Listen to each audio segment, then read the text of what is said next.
Evening guys, this is Ace, back again with another Gundam review, and this time it's going to be this guy here, Master Grade Delta Plus. Now this guy is a little bit tricky. I don't really know if I am 100% happy with him or not happy with him. He's one of those guys that's right on the cusp. The trouble is that this guy looks fantastic. I mean, honestly, look at the guy. He is so different. He is so unique. I guess the best word is he's a conglomeration of a number of different kits. I mean, if you look at the chest, looks-wise, forget it, but the build of it is almost 100% the same as the Zeta Gundam. The face is Hyakushiki. You know, even the wings are a little bit like him. So, I mean, this kit is a couple of very, very nice points from a whole bunch of other kits. Now, there are some inherent issues with this guy, which we'll come to later on. I don't want to start off right with this guy. So this guy has a lot of good points and he has a lot of bad points as well. And we can go through them. That's not an issue. The color scheme right off the bat, it is very anime accurate. You've got to give him that. So I can't really blame this guy for that. But he is quite dull. I mean, the whole kit is literally this gray color. Everything from the wings to his legs, armor pieces, everything is gray. The inner skeleton is a darker gray. The only little bit of color that you have is this small pieces of white, which is very, very sparse, and this little blue color, and this is very similar to the blue color that we have on the Unicorn Gundam for his feet, for example. And that's it. There is absolutely no other color on this guy whatsoever. But that's okay. I mean, you know, he is anime accurate, so I'm not going to take anything away from him for being accurate to his, you know, TV counterpart. The build itself was fun. Honestly speaking, it was fun. It was a very, very good kit to build. There's a lot of intricate parts in there. And yes, there are some pieces in there simply because of the transformation that make this a little bit of a complicated build, especially this chest area. Like the Zeta Gundam, it is very much exactly the same. You've got a lot of small pieces. You've got a lot of little, I don't even know what you call them. You've got these two little hook type of things on a whole bunch of places there, and they kind of swivel around and hook onto everything. So the chest is probably the most complicated aspect to build from this kit, but it's fun. You know, it's not taxing. It's not overly cumbersome. It's a fun build. The proportions of this kit are fine. Typical Gundam. So I mean, if you look at it, this is the whole torso area. You got the legs, the arms. They're all in size. They've got no issue in terms of, you know, the chest being way too small or the head being too huge. Proportion-wise, this kit is perfectly fine. The first point where this guy lacks is stability. Now, his feet are on a very small little ball joint, and they connect to the rest of the leg over here, just under the arm guard over there. Now, this piece is a little bit loose, so it doesn't hold the weight of the entire kit 100%. At the moment, it's fine, but I can tell after a little bit of wear and tear, after a little time of standing on the shelf, this guy's gonna start drooping, if you know what I mean. The front part of this leg, again, because of the transformation, is on a little bit of a joint, but which moves up and down. But the thing is, if you're not 100% careful, just one of these movements, this thing is going to come out. So we just have to be a little bit careful on that side. The other issue, which I really don't like in this one, is his waist. I mean, he is on a ball joint, so it's not that bad.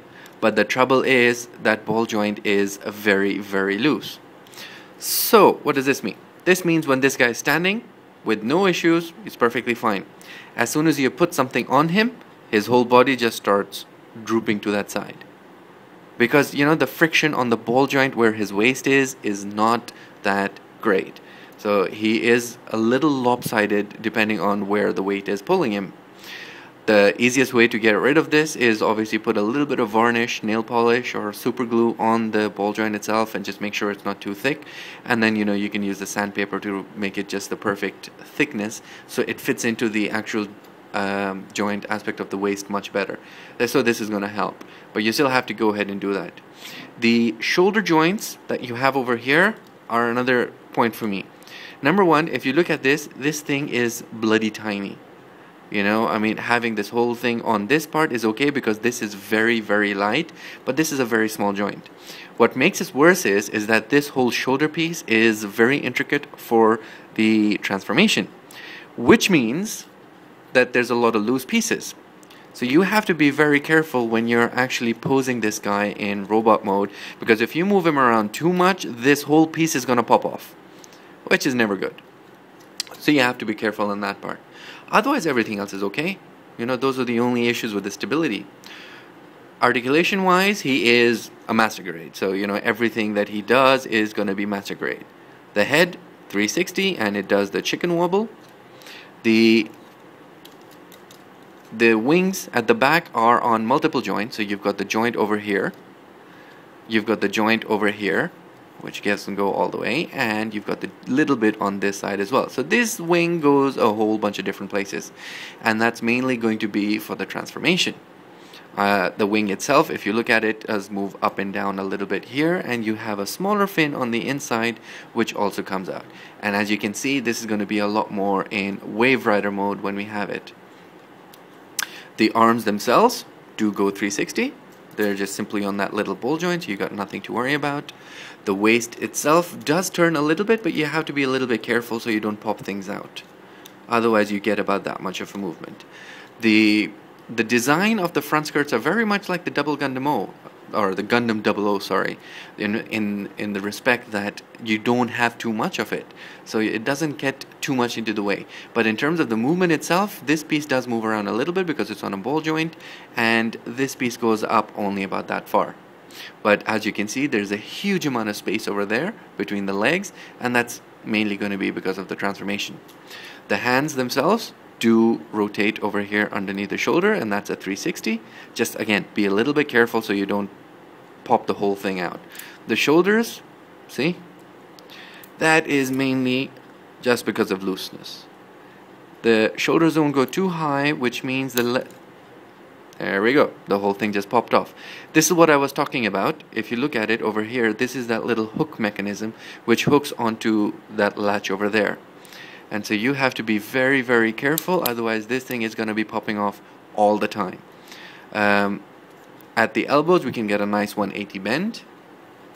You have the typical master grade Gundam hands, so you've got the 3 finger, the 1 finger, and the thumb split, and you move all the way around. Now this thing has another very, very bad point, which I'll come back to later. The legs themselves are okay. I mean, the side skirts do move out a lot, so you can go quite high. Now as you can see, I've just got the leg up and it's just going down by its own weight. This is again the looseness on the hip itself. Look at that. I'm doing absolutely nothing, it's just going down by its own weight. And this thing will get a very nice bend, so you get a complete 180 bend with the knee as well. Just be a little bit careful because there's a lot of pieces that sometimes get in the way, and you don't want things popping off or falling out even more than normal. Okay, the feet themselves are kind of stuck, so they're not going to rotate 360, but they do wiggle around a fair bit, and they do move side to side. Now again, because of the transformation, you are going to get a very nice bend. And of course the ankle guards do move around. The ankle guards are interesting. You actually have, there you go. The ankle guards are interesting. You actually have 2 pieces. And this is, again, it's for the transformation and how you move them around. So that's for the articulation. You just have a few too many small pieces, so you have to be careful when you're posing this guy. Now in terms of accessories, you do get some, just not a whole bunch. Let's start off with this. You do get 2 beam sabers. And this is the color that I was talking about. It's like the High New Gundam, so it's a very blue shade, but it's a very, very light blue. You also get its beam rifle, which is nice. It's very well done, and it does fold away over here, and you've got a little bit of a side guard over there, so there's no issues with that whatsoever. And for the ammo packs itself, you do get 2 additional packs that you get with it, but unfortunately there's no place to store these on the Gundam itself. And that's pretty much it for the accessories, you know. I mean, the only other part you get is this piece, which you will attach on the bottom for it to go on the action base, and you get two pieces like this, which are basically used for the transformation, and it's to kind of to connect the legs with the hip piece. The only other thing you get is the shield, which is pretty cool. I like how this thing looks, and this is at the moment how it would be in mobile suit mode. And basically when you connect it to Wave Rider mode, you just extend it like that, and then you can hook this under the bottom. But we'll come back to later. Here's my second biggest issue with this guy. These pegs are these little pegs that you have on the hand where you can put in the beam sabers or the gun, are too small for the holes on the weapons.